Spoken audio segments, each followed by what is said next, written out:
목사님이 계십니다. 1800년도 그때 사역하셨던 분이고 영국 침례교회 목사님이십니다. 설교의 황태자, 설교의 왕자라는 칭호를 들을 만큼 설교를 아주 잘하신 유명한 분이셨습니다. 어떤 청년 하나가 이 스펄전 목사님을 찾아왔습니다.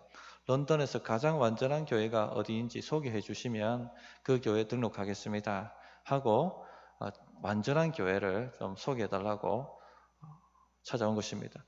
런던에 많은 교회를 다녔지만 자기 마음에 드는 교회가 없었습니다. 다 문제가 있어 보였고, 그래서 좀 완전한 교회를 등록하고 싶다, 그런 마음으로 물었던 것입니다. 근데 스펄전 목사님이 하신 말씀이, 젊은이, 나는 지금까지 그런 완전한 교회가 있다는 것 알지 못했네. 들어보지도 못했고, 만약 찾는다면 나에게도 알려주게, 그렇게 이야기를 했답니다. 그랬더니 실망감을 가지고 이 청년이 돌아갔습니다. 근데 그 돌아가는 그 발걸음을 보고 완전 쐐기를 박는 말씀을 한마디 더 하셨다고 합니다. 만일 완전한 교회를 찾게 된다면 절대 등록하지는 말게. 깜짝 놀라는 청년에게, 왜냐하면 자네가 등록하는 순간 그 교회는 더 이상 완전한 교회가 아니기 때문이야 라고 말을 했다고 하죠. 이처럼 지상의 교회는 완전한 교회가 없습니다. 하나님께서 불완전한 사람들을 불러 모으셔서 하나님의 거룩한 교회를 이루시고 또 이 땅에 하나님의 구속 사역을 만들어 가시는 것입니다. 그래서 교회 안에 문제없는 교회, 뜯어보면요, 문제없는 교회가 없고 또 서로 상처받지 않는 교인 없습니다. 다 상처투성입니다. 심지어는 오늘 말씀에 말씀하고 있는 실족하게 하는 일들도 일어납니다. 그래서 우리 주님께서 어떻게 하면 이런 일들이 일어나지 않을까, 어떻게 이런 일들을 다룰까 하는 말씀을 미리 하신 거예요.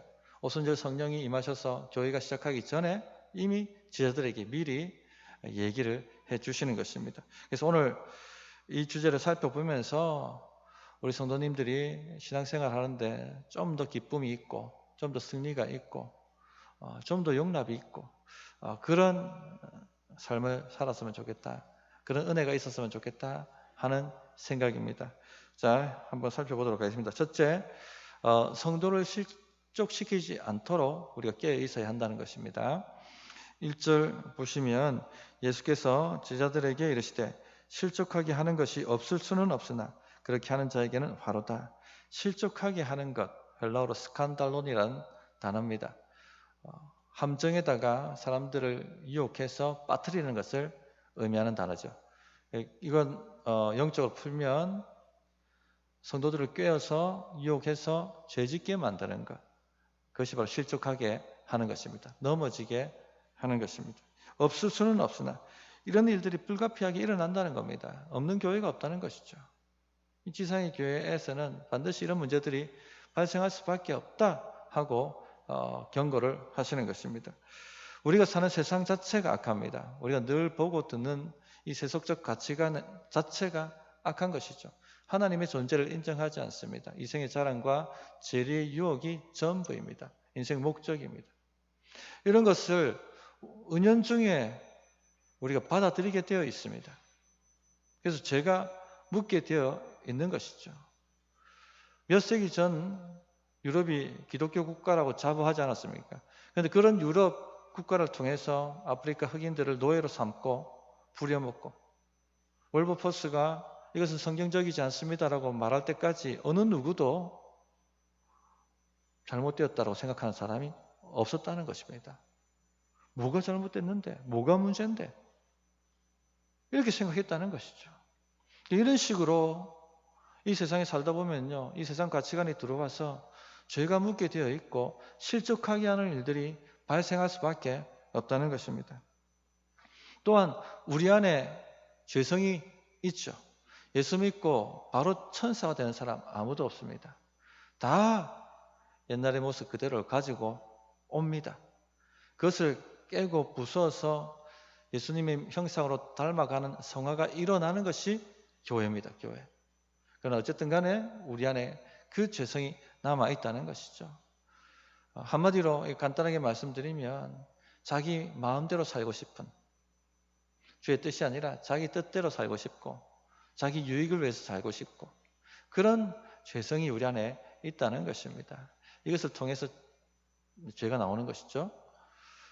한 번은 어떤 목사님께서 삼공말 때 말씀드렸습니다만 자기 중심성을 극복해야 한다 하는 말씀을 부흥회 때 전하셨다 하는 얘기 한번 드린 적이 있었습니다. 한마디로 죄성이 자기 중심성이니까 그 말씀을 전하시고 난 다음에 수행했던 부목사님과 함께 돌아오시는데 너무 시장하셔서 고속도로 휴게소에 들르셨죠. 소고기 국밥을 시켰는데 한 그릇에는 소고기가 가득 들어있고 한 그릇에는 소고기가 적게 들어 있었다고 합니다.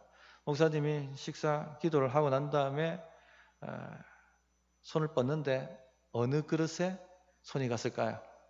예, 방금까지 자기 중심성을 극복해야 된다. 자기만을 위해서 살아서는 안 된다. 남을 섬겨야 된다. 이런 설교 하시는데 손이 이 소고기가 많이 들어있는 국밥으로 싹 가더라는 겁니다. 그거 깨닫고 국밥 잡고 눈물 흘리며 회개했다고 말씀하시더라고요. 이처럼 우리 안에 자기 중심성, 죄성이 있습니다.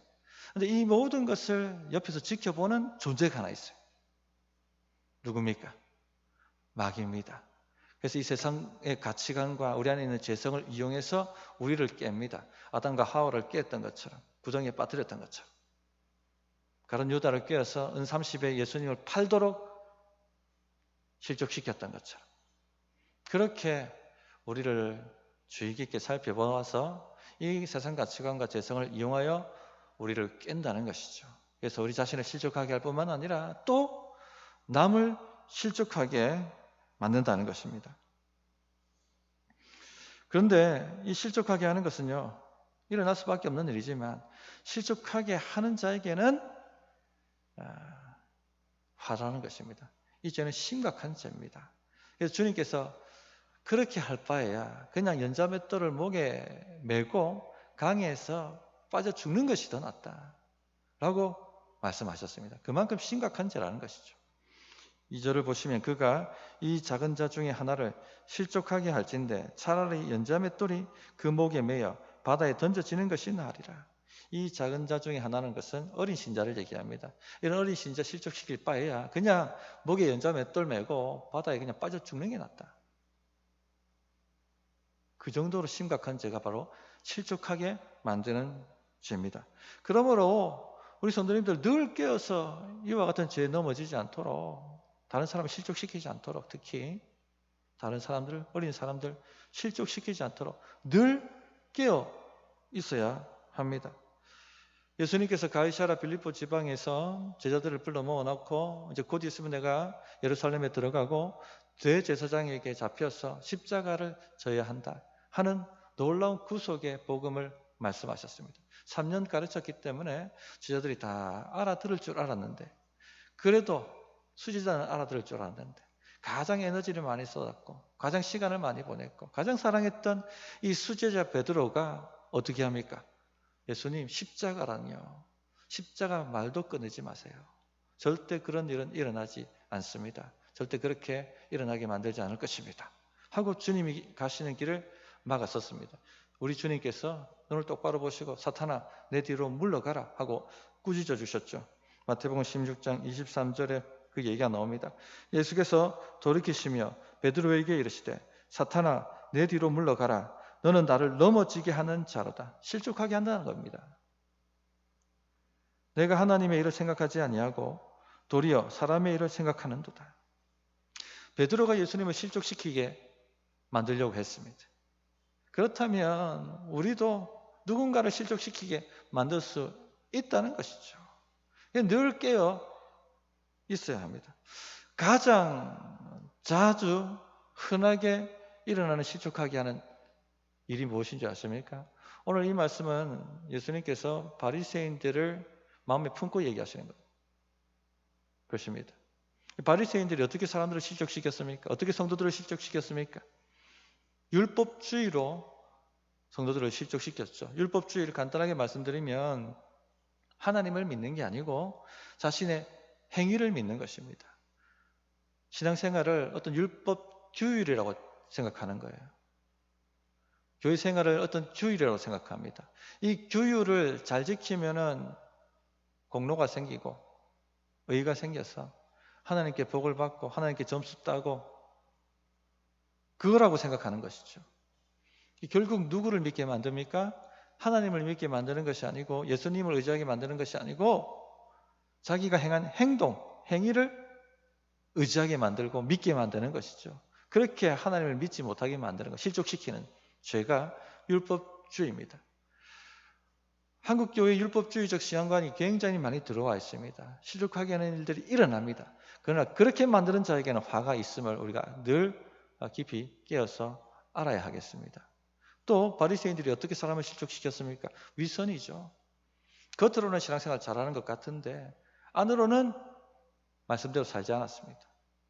교회 나오면 성도인데 교회 문턱만 나가면 세상으로 돌아가면 세상 사람들처럼 살아가는 것이 바로 위선입니다.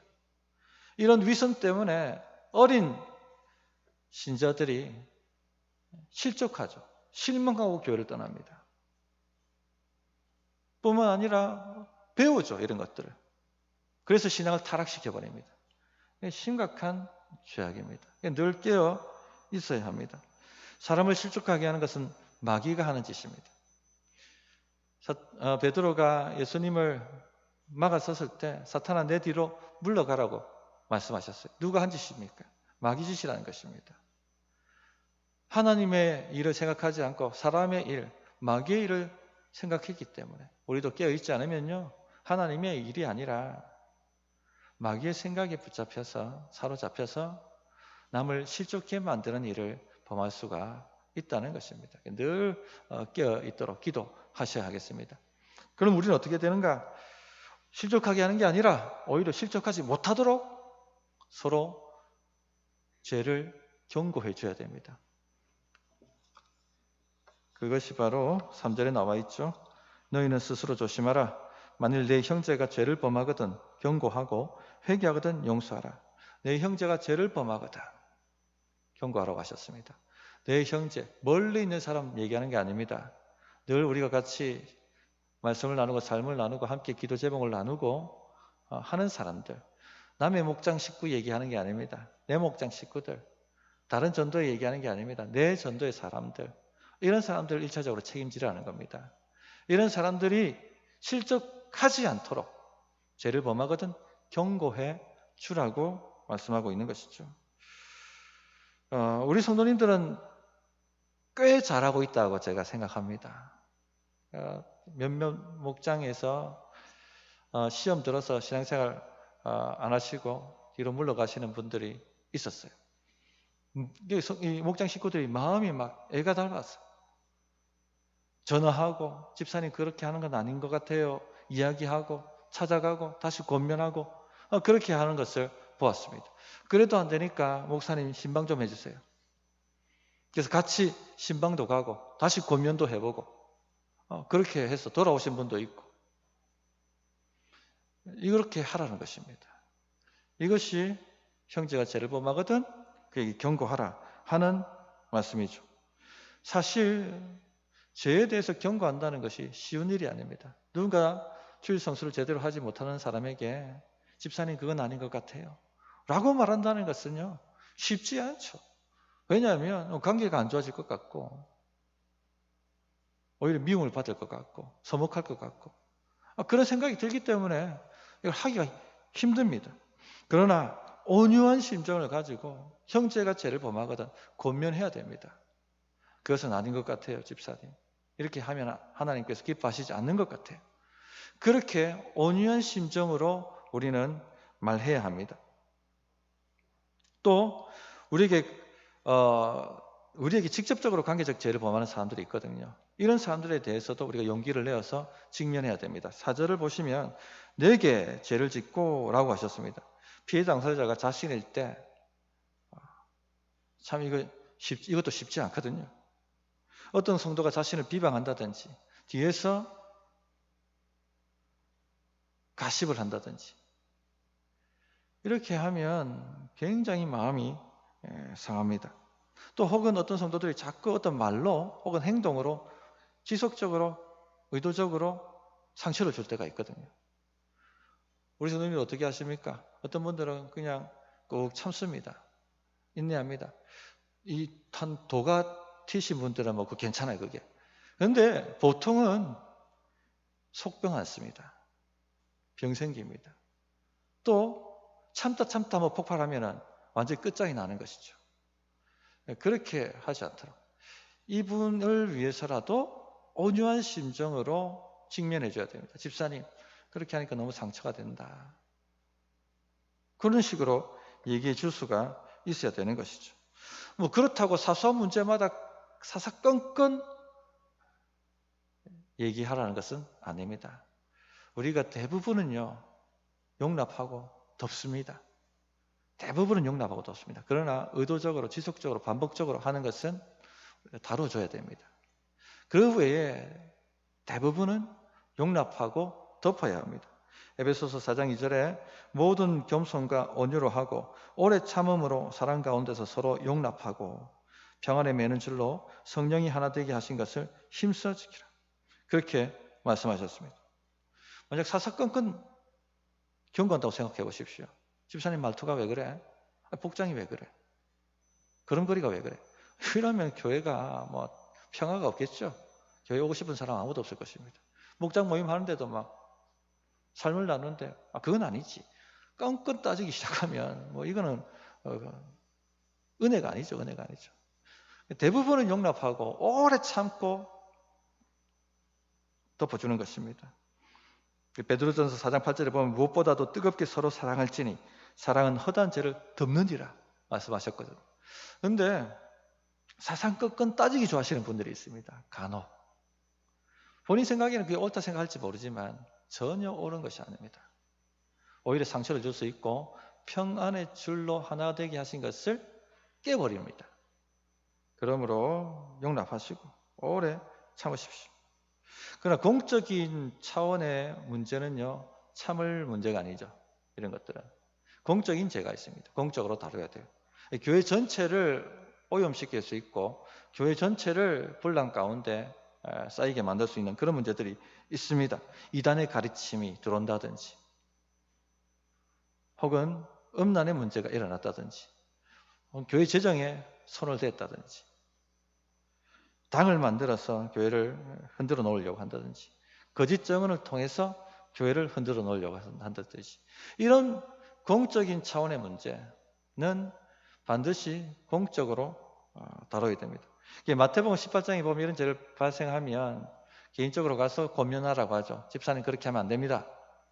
듣지 않으면 두세 사람 함께 가서 권면합니다. 그렇게 하시면 안 될 것 같습니다.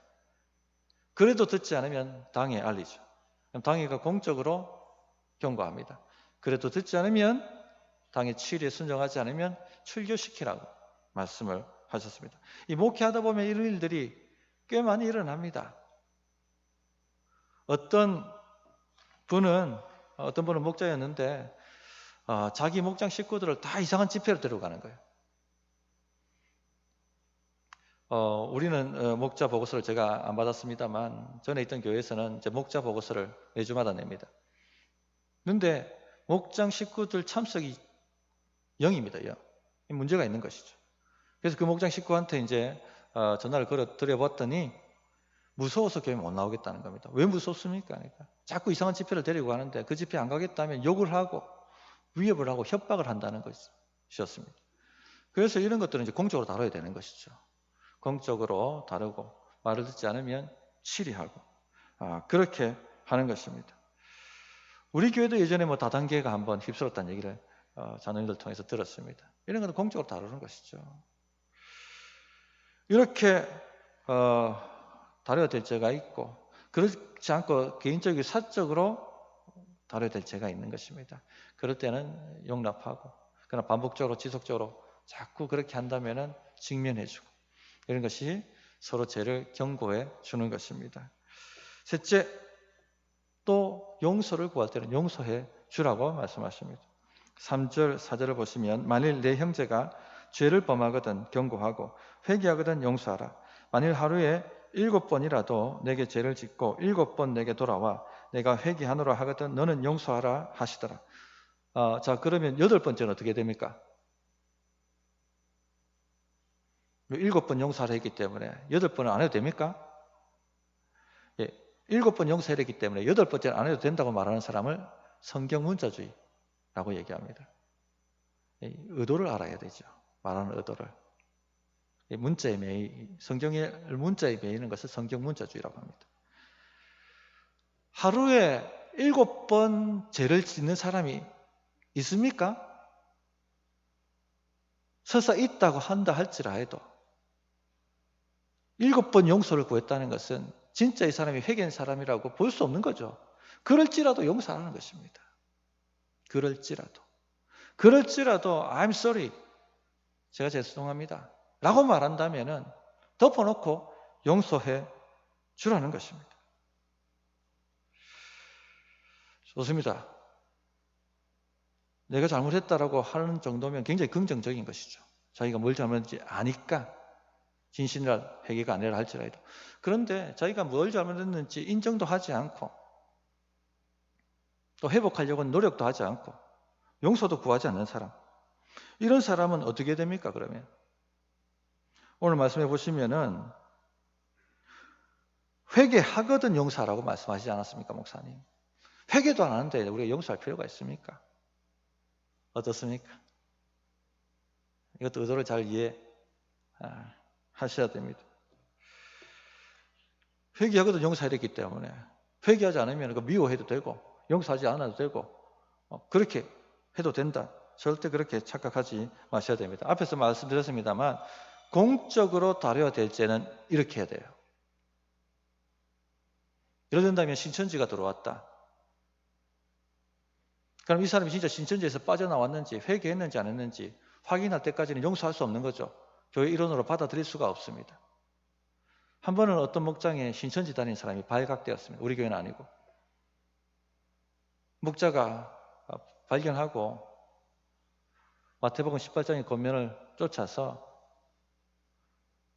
잘못된 것이니까 빠져나오시라고 그렇게 권면을 했습니다. 눈물을 흘리고 부탁을 했더니 그분이 목사님 빠져나왔습니다. 다시는 거기에 가지 않겠습니다. 그렇게 말씀을 하셨어요. 그게 가짜였습니다. 거짓말이었습니다. 그런 경우는 반드시 공적으로 다루어서 진실로 회개했는지 그 모든 것을 살핀 후에 교회 멤버로 다시 받아들일 수가 있는 거죠. 공적 용서를 할 수가 있는 거죠. 그러나 그 외에 모든 사적이고 개인적 차원의 죄는요, 그가 비록 그 죄를 인정하고 회개하지 않는다 할지라도 마음으로 용서하고 하나님께 맡기고 기도해 줘야 한다는 것입니다. 마가복음 11장 25절에 보면 서서 기도할 때에 아무에게나 혐의가 있거든 용서하라. 그리하여야 하늘에 계신 너희 아버지께서도 너희 허물을 사하여 주시리라 하시니라. 기도할 때 아무에게나 혐의가 있거든. 혐의라는 말을 국어사전에 살펴보면 미워하고 꺼리낀다는 다른 뜻이 있습니다. 왜 미워하고 꺼리끼는 마음이 들까요? 나에게 상처 줬으니까. 나에게 잘못을 범했으니까. 내 안에 미워하고 꺼리끼는 마음이 생기는 거죠. 기도할 때에, 기도는 예배까지 다 포함하는 것입니다. 예배하든지 기도할 때에 그런 마음이 생긴다면 어떻게 하라고요? 용서하라는 것입니다. 예배하기 위해서 들어오는데 나에게 상처 준 사람의 얼굴이 보여요. 그러면 꺼리끼고 미운 마음이 생깁니다. 예배 자리에 앉습니다. 어떻게 해야 됩니까? 하나님 용서합니다라고 말하라는 것입니다. 기도하라는 것입니다. 새벽 기도 오는데 나에게 상처 준 사람의 얼굴이 보입니다. 어떻게 해야 됩니까? 기도 자리에 앉았을 때 하나님 용서합니다. 그렇게 용서하라는 것입니다. 그래 해야지 기도가 막히지 않는 거예요. 이 스데반 집사님 돌에 맞아 죽으실 때 뭐라고 기도하셨어요? 하나님 내 원수를 갚아주십시오. 그렇게 기도하셨습니까? 아니죠. 저들의 죄를 저들에게 돌리지 마옵소서. 지금 돌로 나를 쳐 죽이는 사람들입니다. 자기 죄를 인정하지도 않고 회개하지도 않아요. 자기가 행하는 일이 옳다고 생각하면 나에게 돌을 던지는데 또 불구하고 스데반 집사님은 하나님 저들의 죄를 저들에게 돌리지 마시옵소서. 불쌍히 여겨주십시오. 용서하셨습니다. 그렇게 하라는 것입니다. 왜 그러냐면요, 우리의 영적 건강을 위해서 반드시 그렇게 하셔야 됩니다. 다시 제가 마가복음 11장 25절을 읽어드리면 서서 기도할 때에 아무에게 혐의가 있거든 용서하라. 서서 기도할 때에 만약 용서하지 않는다면 어떻게 된다는 얘기입니까? 너희 허물을 사하여 그리하여야 하늘에 계신 너희 아버지께서 너희 허물을 사하여 주시리라. 기도가 막힌다는 거예요. 왜 내게 상처 준 사람 때문에 내 기도가 막혀야 됩니까? 왜 내 마음을 아프게 했던 그 사람 때문에 하나님이 주시고자 하시는 모든 하늘의 은혜와 복이 막혀야 됩니까? 왜 내 신앙 시간이 막혀야 되고 내외 성령 충만함이 막혀야 됩니까? 그런 일이 일어나서는 안 되는 것이죠. 그런 손해가 어디 있습니까? 그러므로 용서하라는 것입니다. 심판은 내가 하는 것이 아니라 하나님이 하시는 거예요. 하나님께 맡겨두면 됩니다. 우리 하나님은 나보다 더 공의로우신 분이에요. 죄를 반드시 물으시는 분이십니다. 이거 하나님을 믿고 맡기라는 것입니다. 내가 할 일은 용서하는 것입니다. 많은 분들이 용서하지 못하는 게 목사님 저는 용서 못해요. 용서를 감정적 선택이라 생각하거든요. 아닙니다. 용서는 믿음의 순종이에요. 주님께서 명령하셨지 않습니까? 내 마음에 안 들고 내 감정에 용납이 안 된다고 주의 말씀을 나는 순종할 수 없습니다. 말할 수 없죠. 신자라고 한다면. 그러므로 내 감정은 여전히 불편하고 여전히 용서할 수 없다 할지라도 주님이 그렇게 말씀하셨기에 저는 용서합니다라고 말할 수 있어야 됩니다. 이 믿음입니다. 그렇게 용서할 때 기도의 문이 팍 하고 열려버리는 겁니다. 응답의 문이 확 열려버리는 것입니다. 가만히 보면요,